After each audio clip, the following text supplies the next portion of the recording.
Welcome back to Raised by Giants discussion. We are live.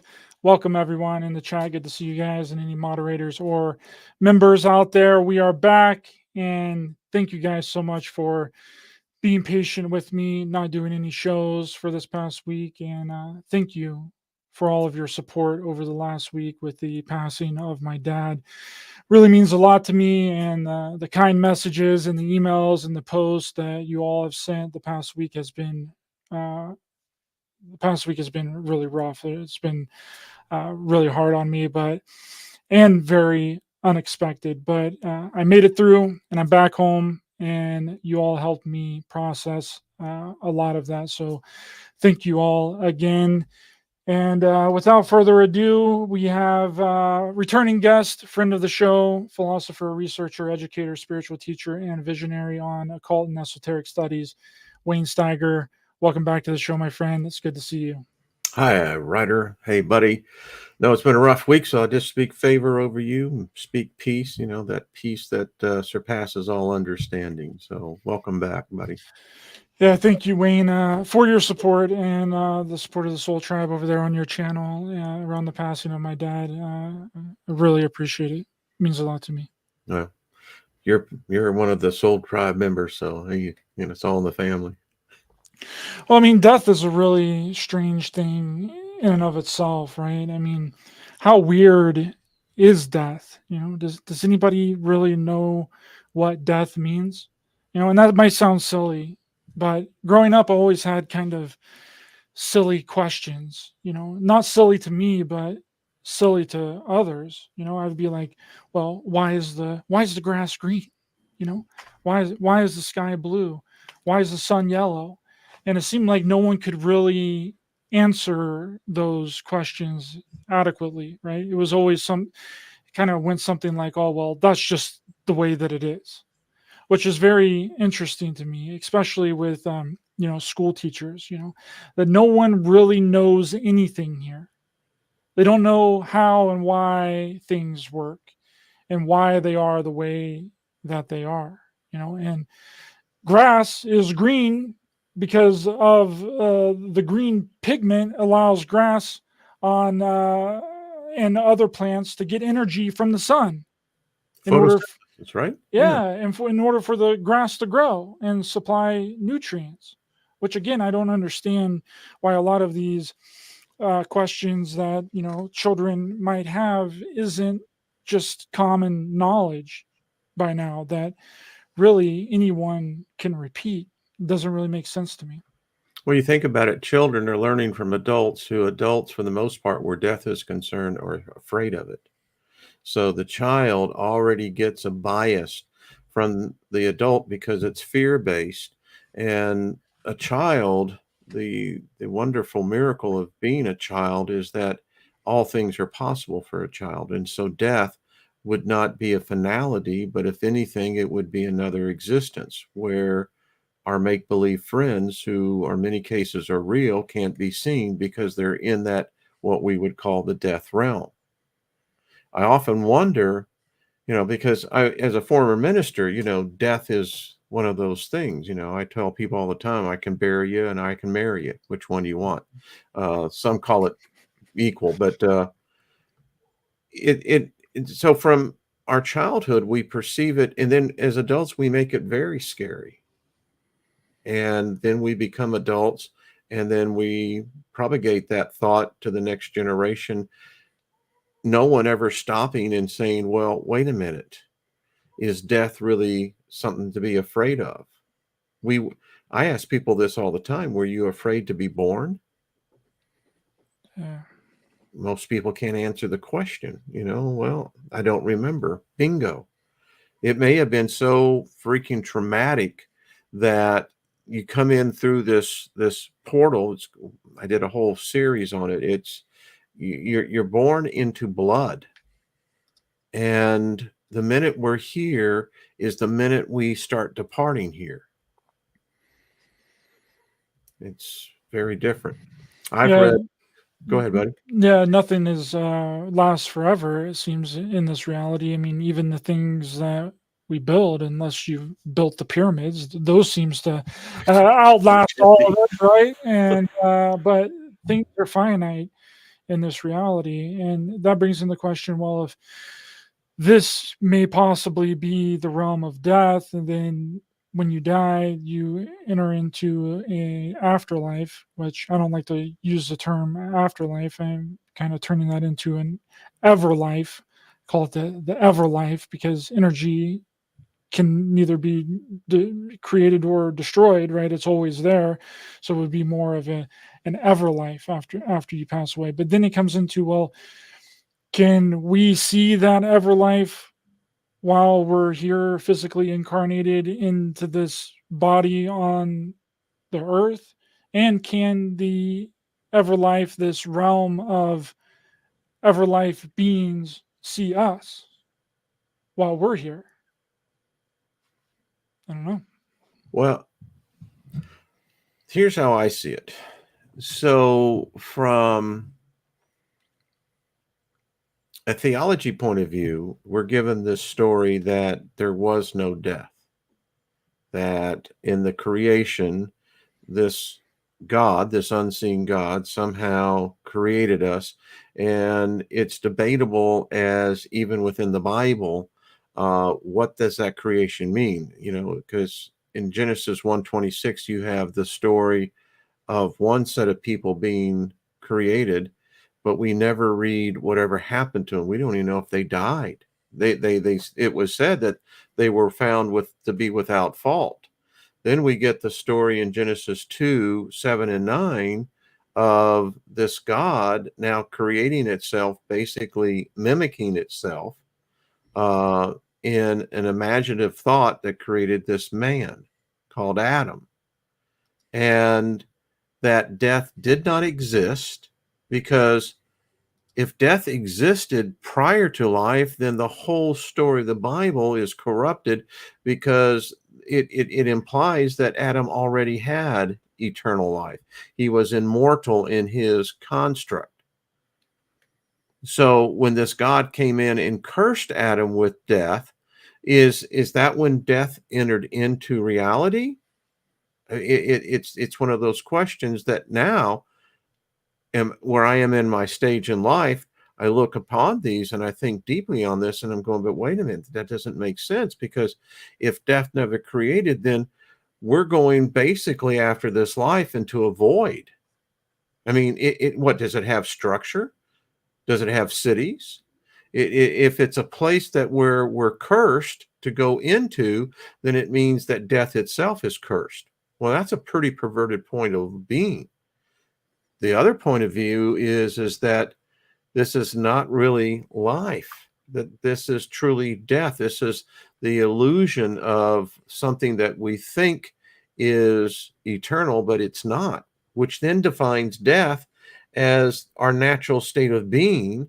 And if that's the case, then death is a realm that has structure. It has many different type of spirits. It has cities. It has, much like we have laws here of physics, I have no doubt that there's probably laws of the ethereal that we just don't know. Have you had any near-death experiences, Wayne? I've had a couple, and I've spoken about them before on the show. But one of them, I was just in a dark void. It was just a black, dark void, but it was the most peaceful thing. Like the weight of the weight on your shoulders had just been lifted up off of your shoulders, and it was just peaceful and loving. Like there wasn't any worries in the world. And then I had a kind of a hard time getting back into my body, because I didn't think that this reality was real. That was my exact thought. I was like, whatever it is going on down there, that's not real. That's not real reality.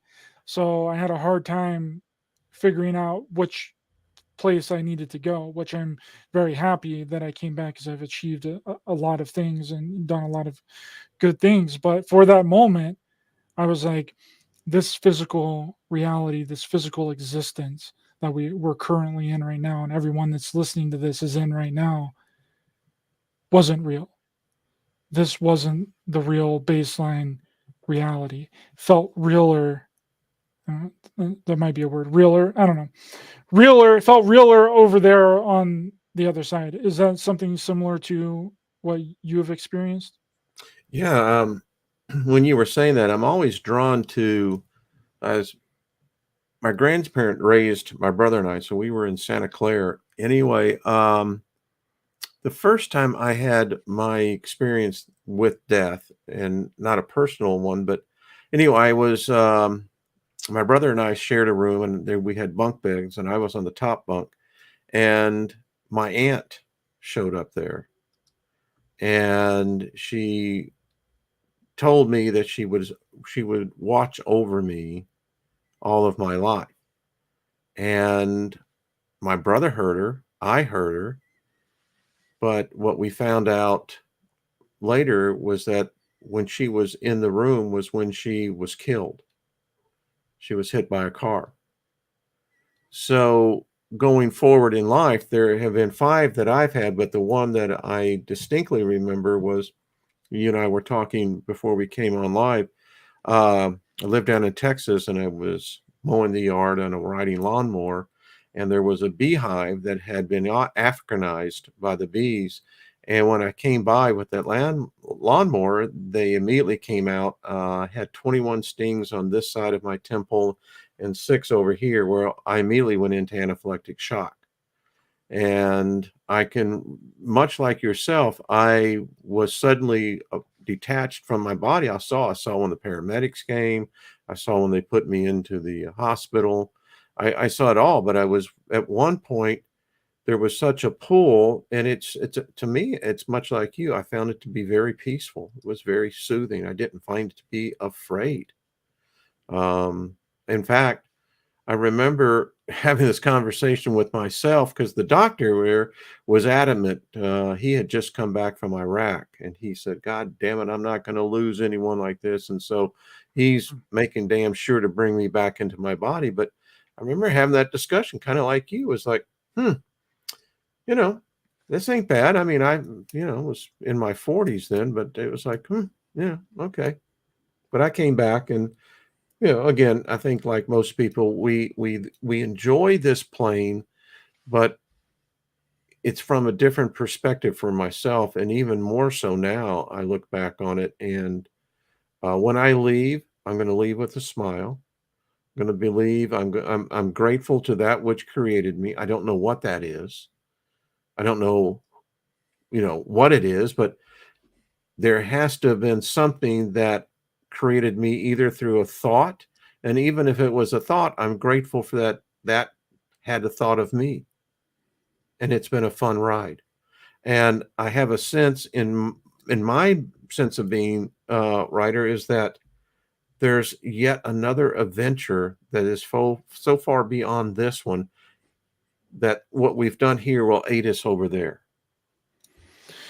Yeah, I agree with that. And then when you think, well, how would artificial intelligence Mhm. view death?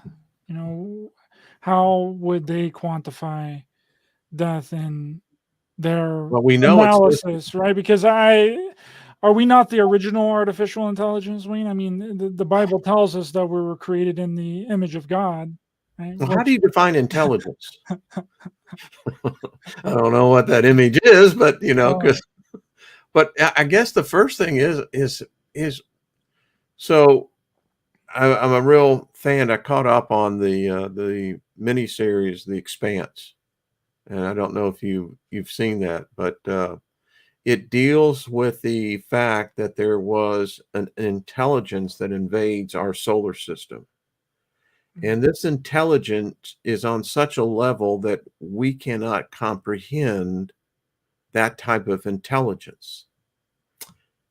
So it kind of goes in line with my thought is that I think we are artificial.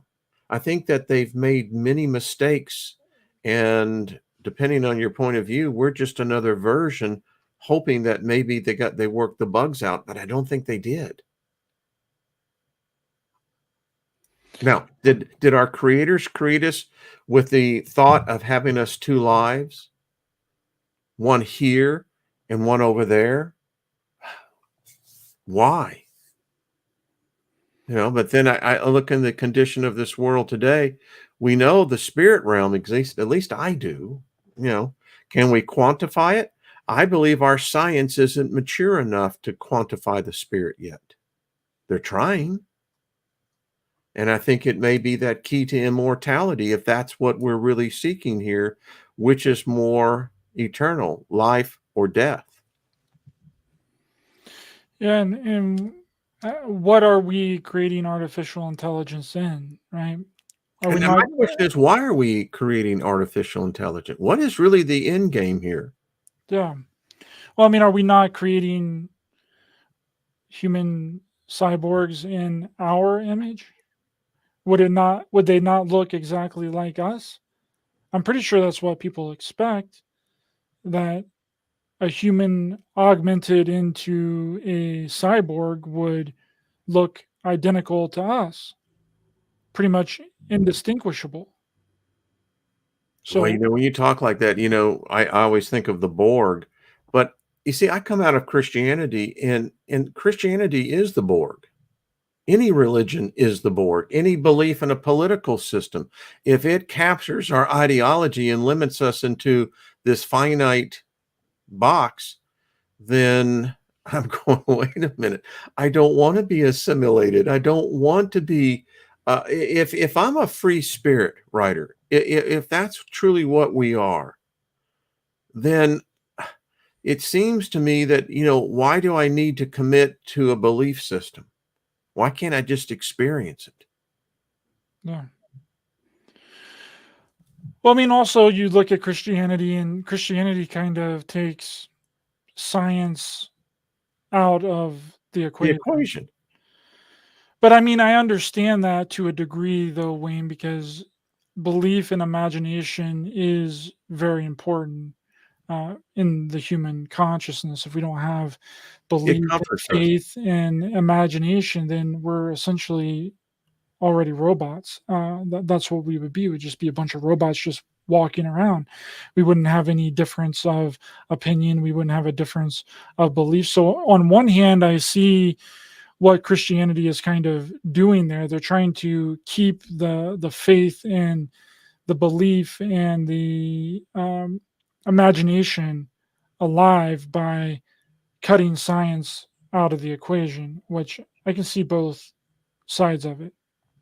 Well, no, I speak of Christianity, but all religions are designed to convert people. And, that's where that process starts. And I said last week on a show, I said, see, I don't think that this reality is the one that's supposed to be here. I mean, think about this, Ryder. What if we had a reality where there wasn't any religion? John Lennon had it right. What if there was no religion, no politics? Would we find ourselves in such chaos and conflict as we find ourselves today if we didn't have those belief systems in place? What would be the direction of the collective consciousness of humanity? I mean, maybe it's just my opinion because I've seen both sides. In one way, religion brought structure to what would otherwise been appeared to be chaos. But what we don't understand about chaos, out of chaos comes ingenuity. Out of Mhm. chaos comes progress. Out of chaos comes growth.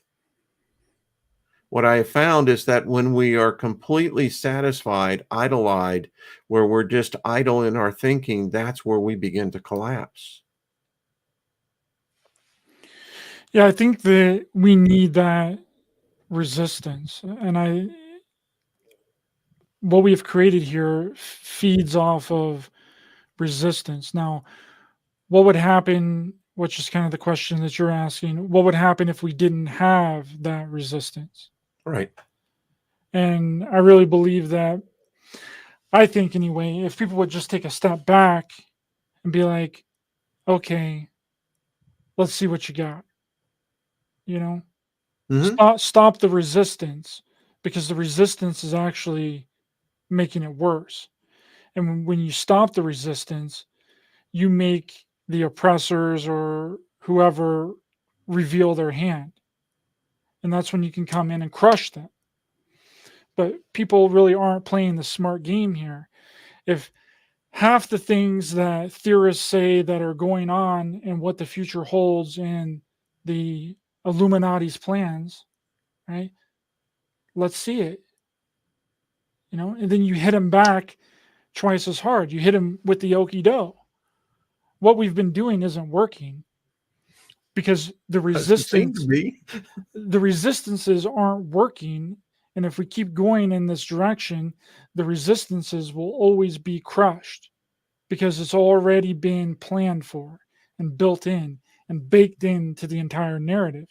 What I'm saying is, if all of these conspiracies are true, let them do it. Let Yeah, them what's the reveal end let, game to let, this? I mean, let them reveal themselves, and they'll be exposed. It's actually pretty simple, but no one seems to want to go in that direction. They want to, stand back, butt heads up against them, but that never works. We and saying, "Oh, well, we got to stop them and what they're doing." Well, you don't really know what they're doing because they haven't done it yet. Let them do it, and when it fails, because it's going to fail, you say, "Okay, you tried it your way. Now let's do it our way." But I'll tell you, the way it won't ever fail, as long as it's going to fail every time as long as there's that resistance to it. And that's how you foil their plans. You force them to actually do it. It's like playing poker, right? But the poker match is always being set up to fail every single time. and then we have to define they, because if they exist, because there's always been the controllers. I mean, I think this realm is controlled. It obviously is. And, and if it's this thing is this, if it's this allegorical conglomerate of thought, is it actually a physical organization? It gets into that aspect. And then my question is that, well, life is so fleeting. I mean, let's just say that you got initiated into something. I don't know that many humans that are that disciplined that would be participating in a plan, an implementation plan, that they realize they're only going to get a small part of it and they won't actually live to see its fulfillment in its entirety.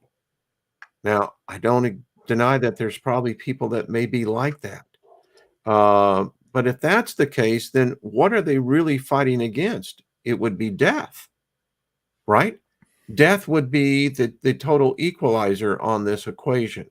Because as you said, let them do that. And my reaction is do it into your own death. I mean, if this is what the whole thing is, then if death is the threat, then I need to become familiarized with death. Why is it a threat? Why is it that we have these rituals called funerals, where everyone goes in remembering the person, weeping, crying, wailing because we lost them. And then you're saying, but yet we're going to have an afterlife. Well, then why are we going through these rituals? Well, psychologists will tell you that grief is important. You have to get the grief out. You have to deal with it. You have to face it. My question is, well, why? If it's truly an afterlife, then why am I going to be disrespectful to this individual and crying over him when I like the dude, or maybe I didn't like him at all? I mean, seriously, I'm not going to go to a funeral if the guy was an asshole, because I can assure you this, if he was an asshole here, he's an asshole over there. So what do we got these rituals for? When I fucking leave this planet, it's going to be a party, because that's what my life was. It was a party and a celebration of both the good, the bad, the up and the down and all around. It was a fucking far out time. And if death is that equalizer, I'm going to strap my ass to her and say, let's go. And let's see what awaits. Because I have a sense it ain't anything. I had a teacher one time teach me that death is actually orgasmic. Because within the orgasm that the human experiences is when the human physicality and the spiritual and the intellect all come together in this unionship. And that's what happens when we ascend into this next phase of our existence. At least that's my story, and I'm sticking with it. Yeah, and you're right about the ritualistic aspect of it. I mean, when we're born, it's a ritual. When we die, it's a ritual. When you wake up in the morning and you do your morning routine, that's a ritual. It seems like everything that we do in our life is ritualistic. It And, is. and we follow that pattern until the end when there's that uh, ending ritual, that very last ritual, the funeral. And I never really understood that either. Like, why are all these people around? Why are they all dressed in black? And I mean, obviously you're sad because of the physical passing of the body, but most But wait a people. minute, let's just stop about this. We had a friend, Richie, who just passed recently. I did a show on him, but Lynn works in that death industry. She helps people. She's in hospice care, helping patients face that moment. And virtually most of them are all in pain. So death is a reliever. I think it's selfish sometimes. This is my personal opinion, that we want to hold on to a memory, but yet we're not in that individual's vessel.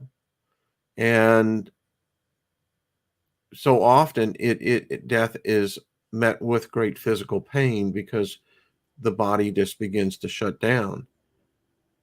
And to me, that's where, if there's these other rituals where in certain cultures, it's the gathering, where the gathering is helping that person get out of that body, push that spirit out, and move it on so they can find that peace. But Isn't it's it interesting too, Wayne, that everything costs money? Like to be born into this world, it costs money.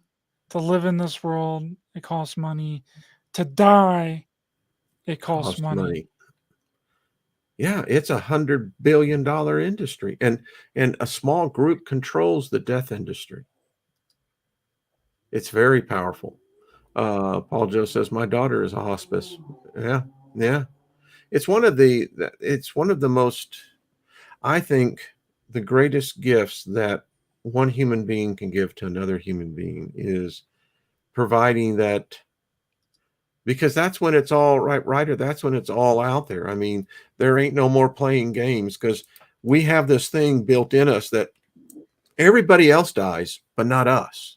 We're going to be here in this thought, but when that moment comes and reality hits, and you get the news from the doctor that says, well, there's nothing we can do here. And let me tell you something I've observed about death as well, through my wise eyes, and that is, I'm amazed at how someone who can be full of the life energy, that in a matter of weeks, that it's gone. And you see, death it's a process. It's there is a ritual to death. The ritual is the spirit is making ready for its departure, and it's in this unionship with this body. And it's all we know, because this is all we can remember, is the unionship that we had with the body, that extends out for us having relationship with other bodies. But in that moment, what amazes me is how that process seems to progress so quickly. And there is a point with every patient where they come to the peace that death is here. And it's amazing how quickly they call it, the next voyage, and it's the next voyage for us all. But it's something that, as I look at it, because, hey, listen, I've been on this planet 25,000 days plus.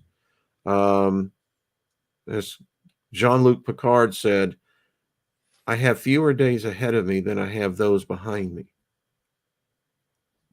And so I'm preparing myself for that eventuality, as it's the next part of the adventure. Loretta says it's not my death that I worry about, but those who will miss me. And I mean, that's kind of a profound statement, because what if the people, like your family members and your friends and the people that miss you whenever you pass on from this physical incarnation, actually kind of hold you down, like make it to where you can't have a peaceful transition or go into what I'm calling the everlife? What if those people that are missing you are holding you down like an anchor and not letting you Not move letting you on to go. where you go? Um, I talk about Richie because it was so amazing. They didn't have a funeral. He was cremated, and they're going to have a celebration of his life in May. And I just still find it so interesting that when we had our paranormal event, for instance, the intercom going off when it was unplugged. I mean, that tells me that, because I talked to him, and I told him, I said, my view on death is that it's a party. It has to be. There's so many of us that have crossed over. If consciousness exists, if it is in fact transcendable into another plane of existence, then why would we lose that? I expect that there's probably great music being created over there, because I there was a book I read when I was in the ministry, and it was called The Woman Who Had Died, and she went to heaven. And what she found out was that, which I found was interesting. Now, well, this was an NDE, which it was. Was this a vision, or was this her? But she said that the timeline that you come in is the timeline where you're going to be placed in. Now, there, I was born into the 50s, though the souls that came in during that period of time, we transcend into that grouping. We're familiar with it. We understand the culture. We understand the nuances of it. Now, that was her thoughts, and to me, it makes kind of sense. Yeah, and there were some signs that I was getting before I found out about my father's passing. My dad was really hard of hearing. He had a problem hearing out of his right ear. And on Valentine's Day, the day before he passed away, my right ear was clogged, Wayne. I couldn't hear anything out of my right ear the entire day, from the moment that I woke up to the moment that I went to sleep. And I went out to eat with my girlfriend, and for Valentine's Day, we went and ate sushi, and it was there was this overwhelming presence that something was wrong, and I didn't want to. I almost told her, I was like, "Hey, like I don't want to go out anywhere or do anything tonight. I know it's Valentine's Day, but I just have this overwhelming feeling that something was wrong, but I didn't know what it was." And but I was like, "Well, I don't believe that it has anything to do with us going out and having dinner on Valentine's Day or anything. So let's just go out and I'll just push through it, you know." And I went out with my ear clogged that entire time. I couldn't hear anything, Wayne. It was all coming out of my left ear. Everything was muffled. Everything. I mean, I couldn't hear anything out of the ear. I tried everything. I tried to use a Q-tip. I tried to use earwax removal. I put peroxide. I dumped a whole half a thing of peroxide into my ear, Wayne, and it was not unclogging. And it wasn't until Now, were you after close the to your fact. father?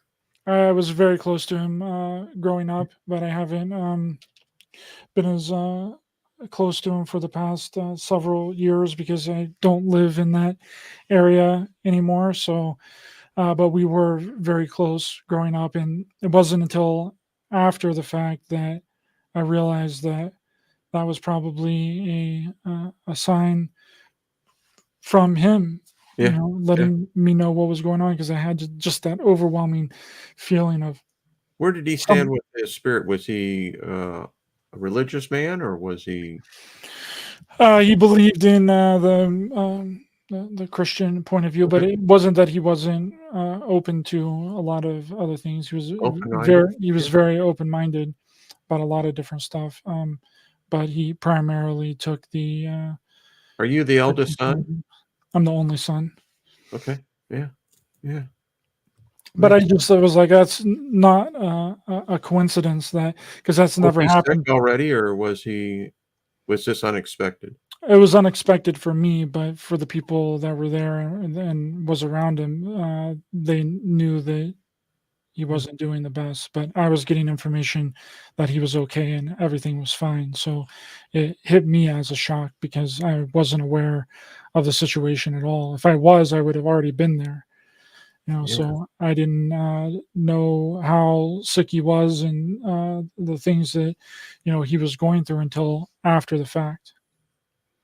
So after it I already have a happened. sense that, you meant a lot to him, and, I think what you experienced is I think it's others have experienced the same thing. I mean, you obviously meant a lot to him, and, yeah,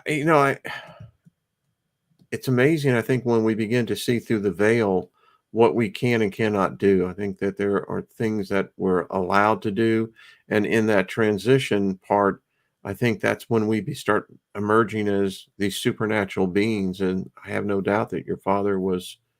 I have no doubt that his spirit was right there with you.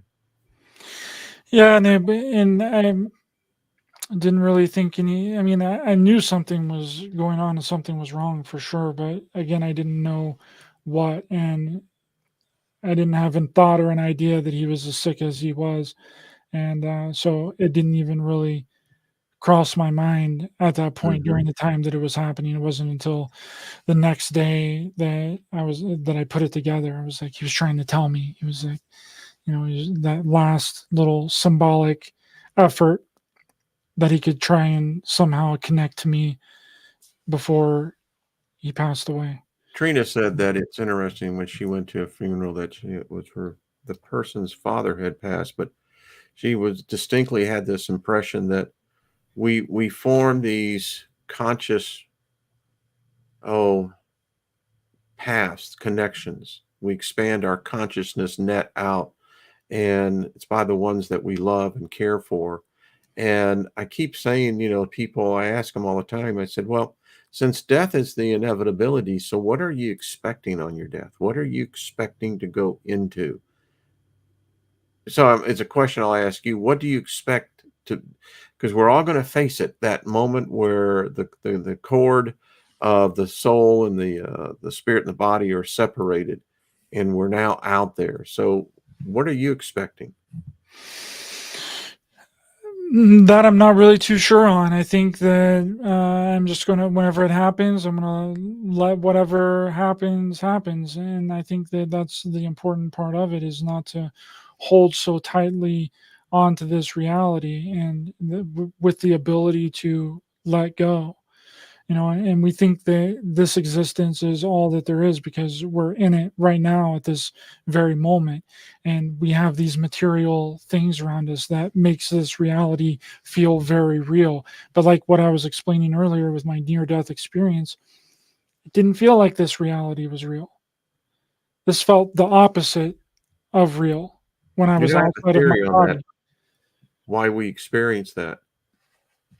The ones that lens patients, the ones that eventually do, all of them report seeing friends or relatives that have already passed on. So it seems to me that that's one of the things. There's a commonality that tells me. I think I once heard that a lot of us are going to be shocked because when we make that transition into that realm, it's not going to be much different than it is here. Yeah. Now I don't know if it's kind of like our birth. Do we worry about our birth? Mm. I don't know. I don't remember my birth. I remember what I could think about potential images, but for the vast part, once we start into that vortex, there's no stopping it. So do we really think, well, is there going to be someone over there to catch me on the other end of all this? Or, what happens? And if as above, so below in that thought, then it tells me that there has to be caretakers waiting for us. They're going to help us with that transition. And from there, much like we do when we enter this life, I think there's just an unlimited possibilities. I think that we'll have to be taught on some of the basic things of energy and thought, but maybe we already know that. I just don't think that death, Ryder, is that terrible. I think our species has the wrong view of it. But then again, others will say, well, life is but short time to experience it. Well, then what you're saying is that we can experience that which is yet to come. I think each plane offers its unique experiences. I agree with that. And then you think, well, maybe this, when people see their family members or their loved ones whenever they're about to pass away, maybe that's like a comforting thing that lets you transition to whatever exists outside of this plane of existence. Maybe it's something like, oh, well, if you see something that's comfortable to you, then it'll make your transition easier. And we know that at the time of death, DMT is released in the brain, and we kind of go through a hallucinogenic Been experience. there, done that. Called LSD. Yeah, I digress, brother. Yeah, and maybe that would be the most comforting Well, thing my wife for us had to that see. one patient that um, his dog came. His dog had died years ago, but there he was right there by the bedside. No one else saw him, but he did. Now that's interesting, isn't it? Yes, it is. What does that mean?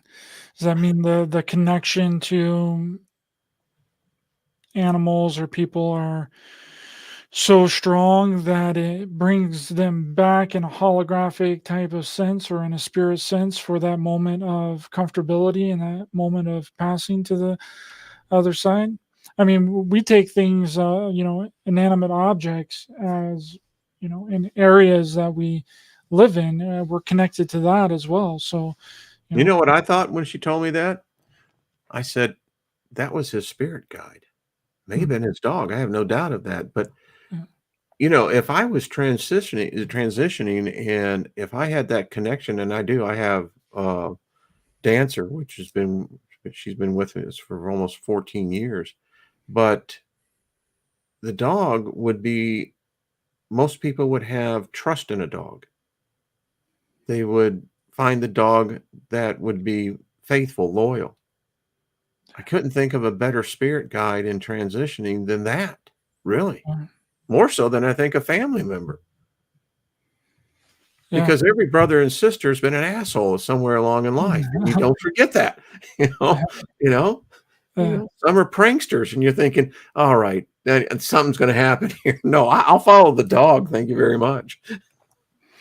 Yeah, it's very difficult to find unconditional love in Oh, ain't it? somebody not wanting something in return for you doing something from them, right? The expectations that are placed on people for doing something just out of the kindness of their heart, and then that gets misrepresented too. Like you could probably find people that do things out of loveness, kind, and compassion and not wanting anything in return. But then if you turn around and think that they're expecting something in return for their love, kindness, and compassion, then that's also the same thing as them doing something for you and expecting something in return. I don't know if that really makes sense, but that's really the way it works. So it's either one or the other, and it's very difficult to find those intermingling people that just do things not expecting to get anything out of it, not having an expectation behind the kindness or behind the love or behind the good thing that they're appearing to do for you. Very Yeah, difficult to find that.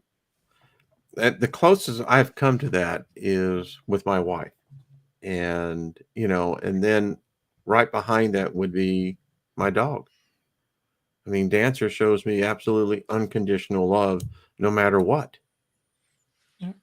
And I've told Dancer that I've thanked her many a times because she has shown me aspects of love that so many of us in the human form have failed to fully grasp and um, to show. It's quite amazing. So then I think, well, why wouldn't they have a spirit in the the the Native Americans believe that? Yeah. That was the great reward. It was that you would be united with your pony, your horse, a warrior. That was the whole process of that. So again, getting kind of with the theme, the ritual of death, it's those expectations, of how the perception, I've studied on the Egyptian book of the dead, the Tibetan book of the dead, and it's quite interesting how we as a species approach this thing called death. I found the Egyptians to probably be more troublesome than any of the others because, over there it's wow, it's this place, but on steroids. It's like, and then you think about this, Ryder. So if death occurs, one of the things that I was taught in Bible school is that so the Bible speaks of two deaths, this first death and then the second death. So now it gets really, as I think it now from a philosophical point of view, I'm going, okay, so what is this saying, that the dead are really not the dead? Is it saying that are we the living dead? Because apparently the dead can still die. Now, I don't know what that existence would be like. Talk about going down the rabbit hole. I'm asking, where in the hell's the rabbit? I don't know what it's smoking, but I don't want. No, I might might get us out of this mess. I don't know.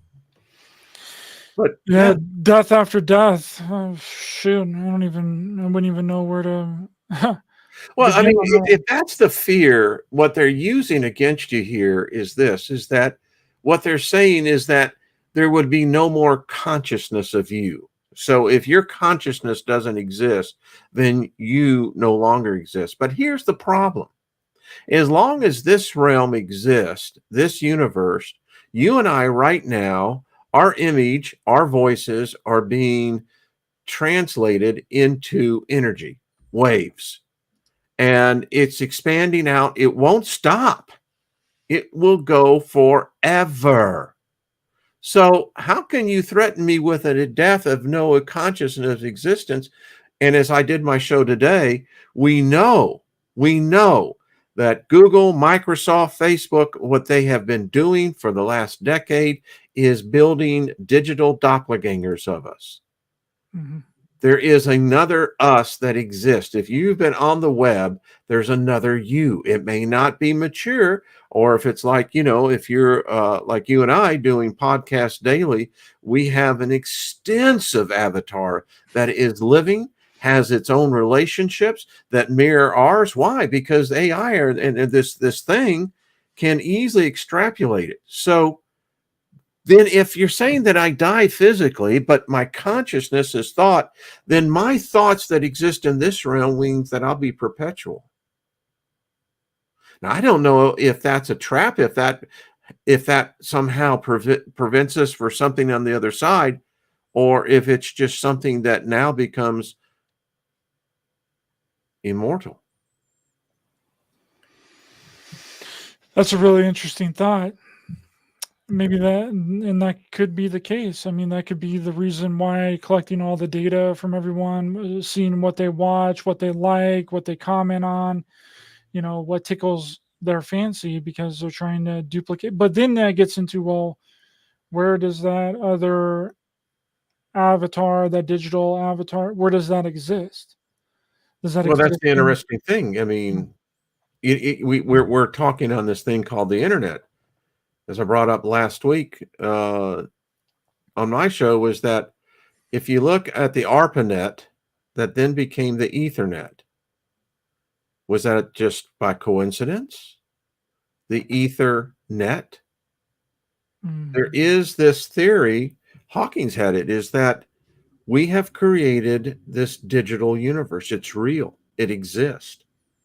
And you could say that we're the creators of it, but I believe that we may have been the initiators, but I believe that in this digital universe that it has its own laws, it has its own way of evolution, evolving, and we populated it.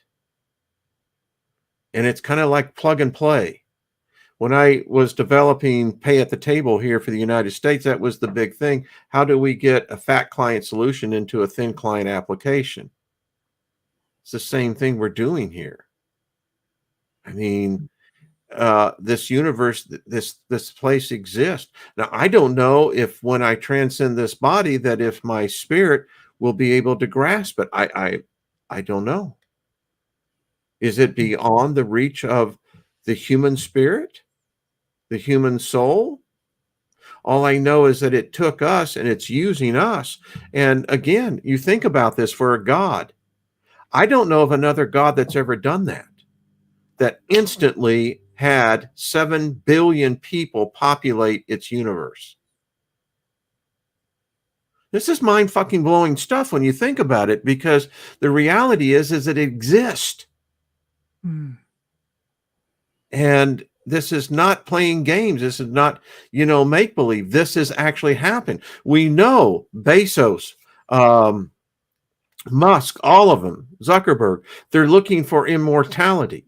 They believe that they can upload their consciousness into this universe, and that universe will have a direct connection to this universe, allowing that to be interchangeable with this. That is their idea of immortality, cheating death. Isn't that the ultimate goal here? Cheating death? Because if we cheat death, if death no longer factors, we don't have funerals anymore. We don't have sadnesses of being separated and the loss and the loneliness, which is really the loss here. How cruel to do that to our species. And that's fucked up. I mean, if this is what God is about, I don't want any part of it. It shouldn't be this way. And this is humanity's way of circumventing that. Now, is it perfect? I don't think so. But then again, I completely get it. The Chinese, they're desperate to find out what the soul is. And I have no doubt it's the same thing with the military industrial complex here. If we can capture the essence of the soul, we become immortal. Well, then you would be able to reverse engineer it too and create other Bingo. You souls. think about that. Now, if you're the cat that's in control at the top of the throne, you're not going to let that shit happen. You're going to come down and you're going to say, hell no. You humans can't even handle what you're doing right now. And now you're talking about bridging immortality? Ain't going to happen. We're not going to let that happen. This is the Tower of Babel moment. We've reached that. If we're within the harm's grasp of immortality, they're not going to allow us to do it. Definitely not with the way the world is shaping Sorry up. for the passion, but Yeah, no, 100%. I hope that it gets stopped, because I think that that's a beautiful thing about this life, is that we aren't here forever. But I can understand why someone would want to live forever, if because you're a controller, yeah, I mean, you yeah, can gain all. Think of the knowledge that I have gained just over my 30 years of being here. Now double that by 100, 200, 300. We would basically, if we could live forever, we would be the physical incarnation of a god, because God is, I think, knowledge to me. Right, that's mm-hmm, what I yeah, personally believe a god would be. It would just be infinite knowledge, and how you accumulate that knowledge is living and having all the experiences that bring along that knowledge and living for a long period of time. That's how you collect and gain more knowledge. So if we're immortal beings and we really never die, I mean, think if we just increased our lifespan by 100 years. What more knowledge, say we live to be 190, I think the life expectancy is like 80 or something like that. But I think people could live a lot longer if they took care of themselves. But let's say it's just Question is, would 190. you want to? Yeah.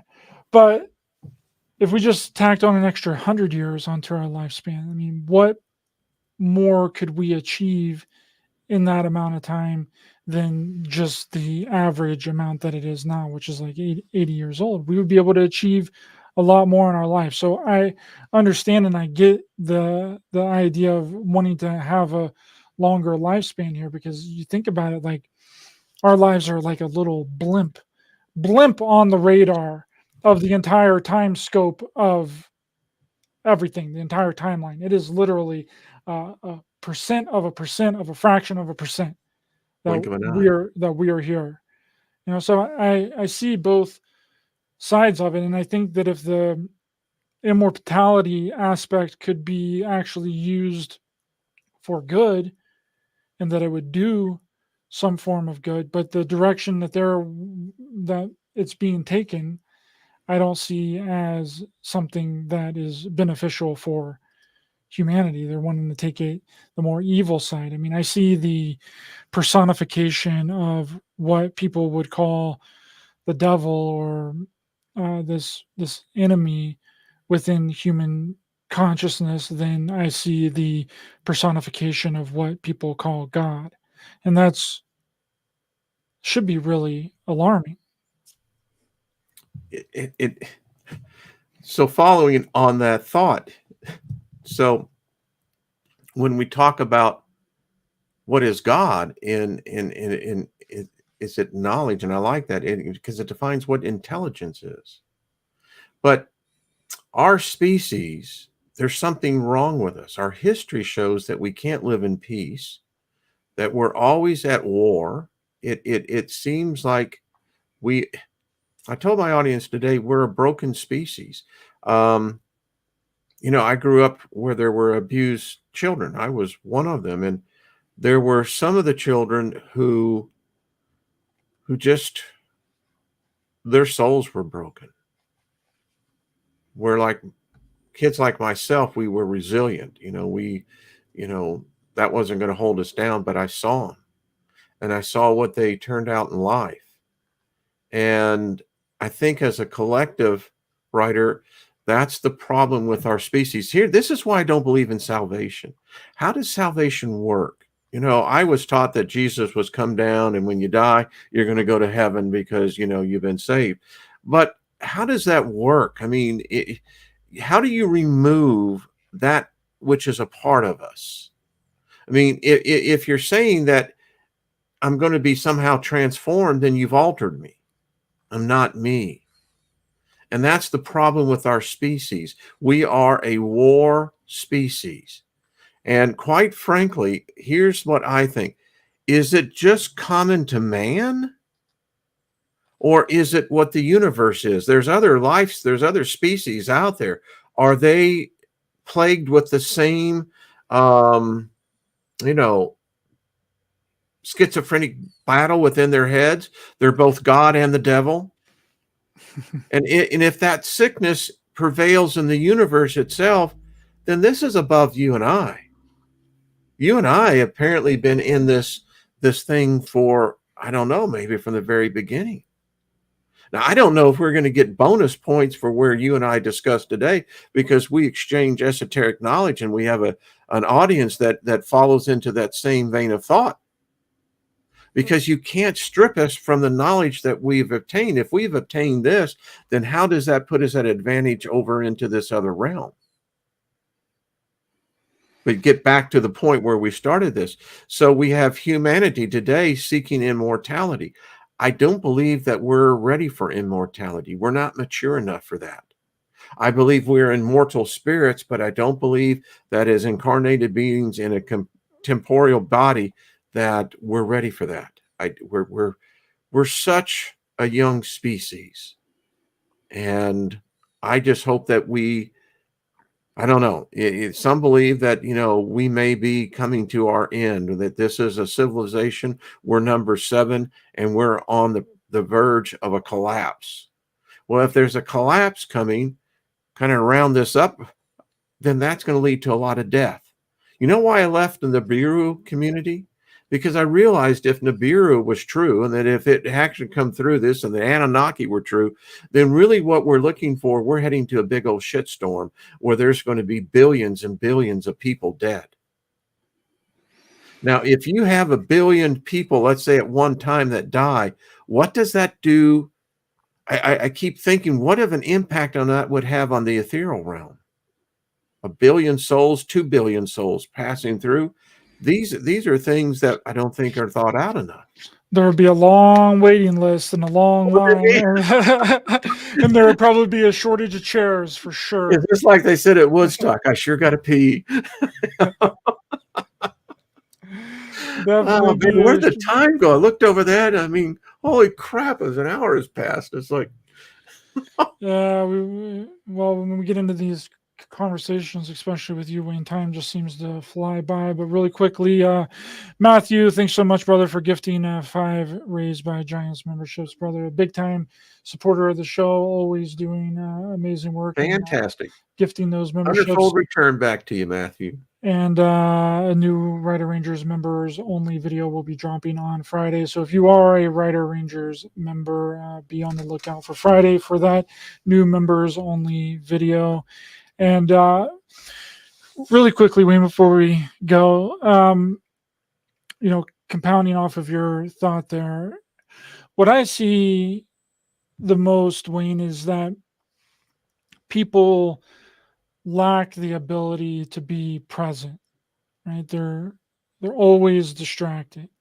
They always have to be doing something.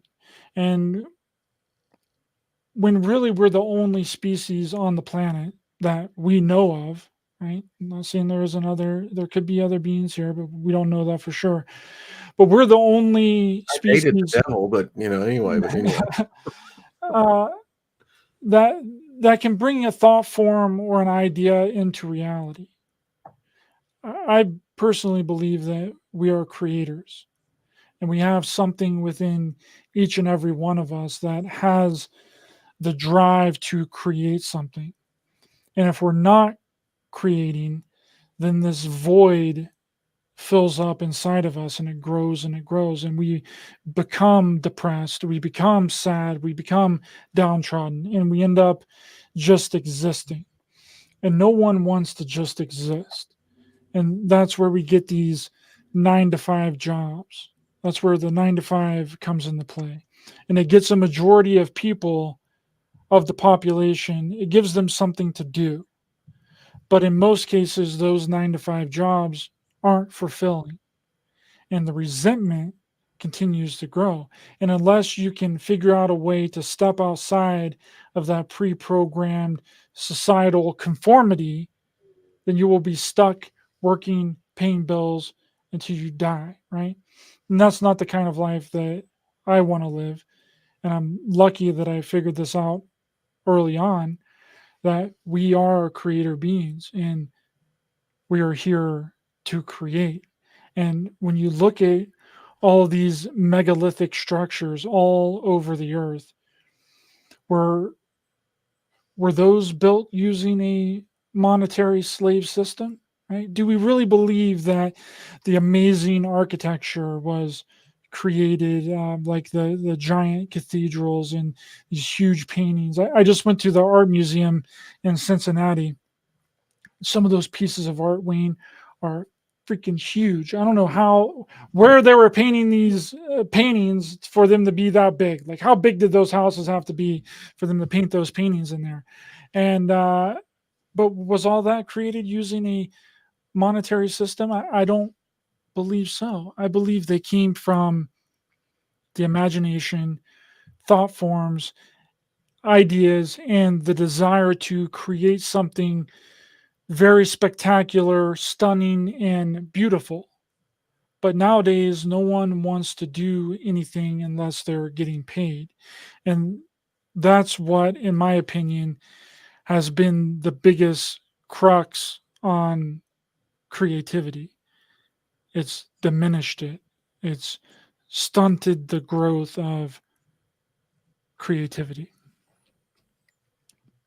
Creation never stops. it's ever creating. And again, this is where the occult comes in. Well, actually, I learned this in the Bible. In this realm, it is the debt realm. You're in debt when you come into it. And, it's almost like they're trying to barter for our souls. And this is the second best thing other than selling our souls out there. But we're in this system that it is about money, wealth. It's debt, and it's a curse. But it robs us. I can say this. I mean, I've seen it. People who will sacrifice their dignity, their morals to climb the corporate ladder because we measure that as somehow accomplishments. These are great things. Probably doesn't do humanity any good, but we're not taught that. And it's a shame. Again, if we didn't have, some of the happiest times I had is when I lived on a commune. I mean, it wasn't easy, but there was a camaraderie there that if we could capture that and somehow incorporate that into our mindset, but that would mean completely upsetting the tables. Yeah, I agree with that a lot, Wayne. And we can pick back up the conversation or whatever you want to do next week on your channel. Yeah, next week, folks, Ryder will be over on my channel, and I'd like to pick this up because we're entering in a time, Ryder, in America. It's the world, but here in the United States, we have some things coming down the pike that it's going to be interesting because I think it's going to present a lot of challenges, and I think we should have these discussions because I think that we're going to see a lot of it. Yeah, I think so too, and I'm looking forward to being over on your channel again. It's been a little while, so it's always fun and fascinating conversation, and it's always an honor to have you on here, Wayne. Always appreciate your conversations. So I'll have to sing you the welcome back song. Welcome back. Just play me some Fleetwood Mac, and I'll be all right. That'll be a there good we intro. go. I love it. Love me some Fleetwood Mac. But for anyone that's interested or anyone that hasn't come across you or aren't familiar with your work, which everyone on this channel should be very familiar with you and your channel, but let people know where they can find you. Wayne Steiger. Yeah, over on YouTube. Rumble, Odysee. Yeah. All right, the link is in the description for Wayne's channel. Highly recommend his work. He's always putting out stellar and great content. And thanks everyone in the chat. Good to see you, Lucky Stone, Lover Girl, Sam, Nina. Good to see you, Gypsy. Good to see you, and Lynn, Scotty Boy, Paul Joe, Off the Hook. Good to see you, MAP. Good to see you, my friend Pat, and everyone else that contributed to the chat today. Please be sure to hit the thumbs up button to help the channel and the algorithm. Share, subscribe, hit the bell icon as well for notifications. The links to all of my information is in the description of this video, and we'll see you guys next time. Thank you, Ryder.